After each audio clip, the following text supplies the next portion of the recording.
Photo by Askar Abayev on Pexels.com. Gratitude is an important part of life.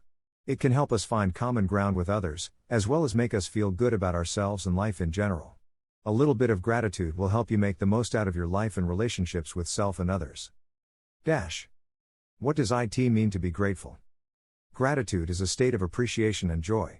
When you feel grateful, you are more likely to be happy and have positive feelings about the world around you. Gratitude can be expressed in many ways, by saying, thank you, by doing something for someone else, or even by simply relaxing into your body after a hard day's work. Gratitude is an energy that magnetizes more of what is valued in our lives: good health, love and friendship, meaningful work or play. It helps us appreciate the beauty of nature and the goodness of others. When we express gratitude to ourselves, we can find greater ease in our bodies, hearts and minds. It is like taking time out from life itself to celebrate what has come before us so far. Reconciling differences. It's a time when people are most likely to speak up about what they don't like or agree with, but that doesn't make it an easy or comfortable experience for everyone involved. We're all so different. The most effective way forward is through real listening and an open mind, which means being grateful for the differences you have with other people while also being grateful for the ways they've shaped your own identity. Think of it as a kind of healthy debate. If you take a moment before speaking, consider what someone else might be feeling or thinking, even if their views differ from yours, then allow yourself some grace when others do the same in return, or don't. Defining your values. Thanksgiving to me is much more than a celebration of the beginning of the country. Today it has nothing to do with that at all. It has become a time to gather with friends and family and appreciate the good things that have come into my life. But what are you thankful for? How do you know what is important to you versus what was conditioned into your brain by society? Let's start with values. What does it mean for something to be a value, anyway? Values are the principles that guide our behavior and shape our decisions, so they can be pretty important. Your values may include things like honesty or integrity, compassion, freedom, family, or gratitude. So how do we know if our choices are guided by these values or not? The first step is defining what those values mean in your own mind, and then being able to recognize them when they appear in real life.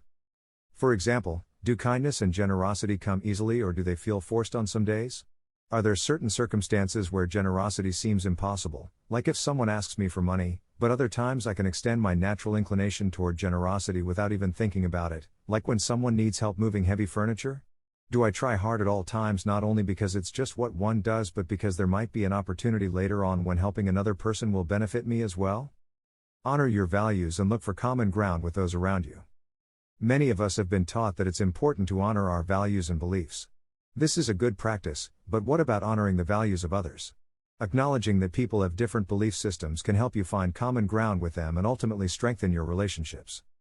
As an example, if you believe strongly in environmentalism, but your partner or coworker has no concern for the environment, it might be tempting to argue with them about this issue over and over again. Instead, consider how you can make an effort to understand their point of view while still being true to yourself. Perhaps they grew up in a family where they were taught not to be wasteful, even though they may not feel strongly about it themselves. If so, maybe try making changes together that are less extreme than those you would make alone, such as reducing energy usage at home or bringing reusable bags when shopping for groceries. You might also try discussing ways to reduce waste that would appeal both parties more than just one of them doing something on their own, such as composting. What you receive when you give thanks. Giving thanks is a way of giving value to what you already have, or want to have. It's about saying something like, thank you for my house, thank you for my job, or thank you for my family. It can be a simple ritual that helps us focus on our blessings and remember all the good things in our lives.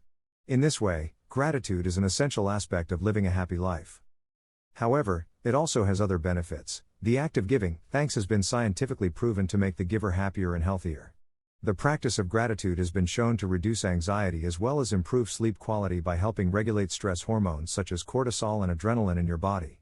Giving thanks also improves your mental health by increasing levels of dopamine, which boosts feelings of happiness and lowers feelings of depression and anxiety over time, thus making it easier for people who struggle with poor mental health, as we all do from time to time, understand their circumstances more fully to better manage their emotions and choices.